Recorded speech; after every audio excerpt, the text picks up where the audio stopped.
Hello everyone, আসসালামু আলাইকুম। Welcome back to my channel. কাঁচা আলু এবং আস্ত মুসুরির ডাল দিয়ে আজকে আপনাদের সাথে একটা পেঁয়াজুর রেসিপি শেয়ার করব।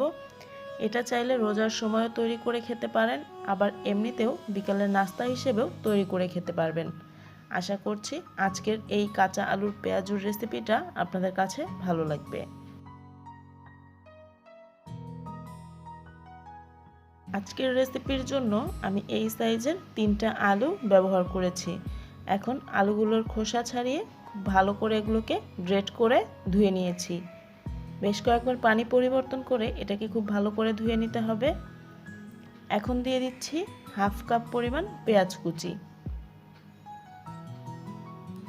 কাঁচামরিচ দিয়ে দিয়েছি হাফ টেবিল চামচের মতো, তবে ঝালটা আপনাদের পছন্দ মতো ব্যবহার করবেন। ধনিয়া পাতা কুচি দিয়ে দিচ্ছি 2 টেবিল চামচ পরিমাণ। গুঁড়া কিছু মশলা নিয়ে নিয়েছি, এর মধ্যে আছে ভাজা জিরার গুঁড়া, ধনিয়ার গুঁড়া আর মরিচের গুঁড়া 1 চা চামচ। হলুদের গুঁড়াটা ব্যবহার করেছি হাফ চা চামচ। লবণটা নিজেদের স্বাদ মতো ব্যবহার করবেন। কর্নফ্লাওয়ার দিয়ে দিচ্ছি 1.5 টেবিল চামচ পরিমাণ। কর্নফ্লাওয়ারের পরিবর্তে চাইলে চালের গুঁড়াটাও ব্যবহার করতে পারবেন। কর্নফ্লাওয়ারটা দিলে বেশ মুচমুচে হবে। ময়দা দিয়ে দিয়েছি 1/4 কাপ পরিমাণ, তবে পরে যদি মাখানোর সময় মনে হয় যে ময়দা আরও কিছুটা দরকার আছে তখন সেটা বুঝে অ্যাড করে নিব। আদা রসুন বাটা দিয়ে দিচ্ছি হাফ টেবিল চামচ পরিমাণ। মুসুরির ডাল আমি ধুয়ে এটাকে 15 মিনিটের মতো ভিজিয়ে রেখেছিলাম, তারপরে এটাকে ব্যবহার করছি। চাইলে এখানে বাটা মুসুরির ডালটাও ব্যবহার করতে পারবেন। আর এখানে আমি 1/3 কাপ পরিমাণ মুসুরির ডাল ব্যবহার করেছি। খুব ভালো করে সব কিছুকে একসাথে মাখিয়ে নিচ্ছি। আর আমি মাখানোর সময় আরও 2 টেবিল চামচ পরিমাণ ময়দা ব্যবহার করেছিলাম, তবে অতিরিক্ত ময়দা ব্যবহার করতে যাবেন না।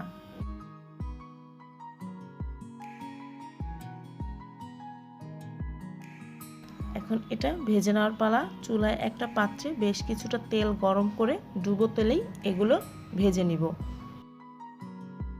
এক পাশ যখন কিছুটা হয়ে যাবে তখন উল্টে নিচ্ছি। দেওয়ার সাথে সাথেই কিন্তু উল্টাতে যাবেন না।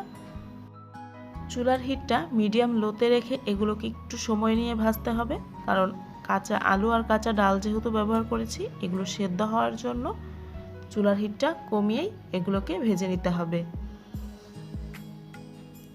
উল্টে পাল্টে কিছুক্ষণ ভাজার পরে যখন এরকম কালার চলে আসবে তখন এগুলোকে তুলে নিচ্ছি। গরম গরম চায়ের সাথে বিকেলের নাস্তা হিসেবেও এটা তৈরি করতে পারেন। ভেতরটা আমি একটু দেখিয়ে দিচ্ছি যে এর ভেতরটা দেখতে ঠিক কীরকম হয়েছে আর ভালোভাবে সেদ্ধ হয়েছে কিনা।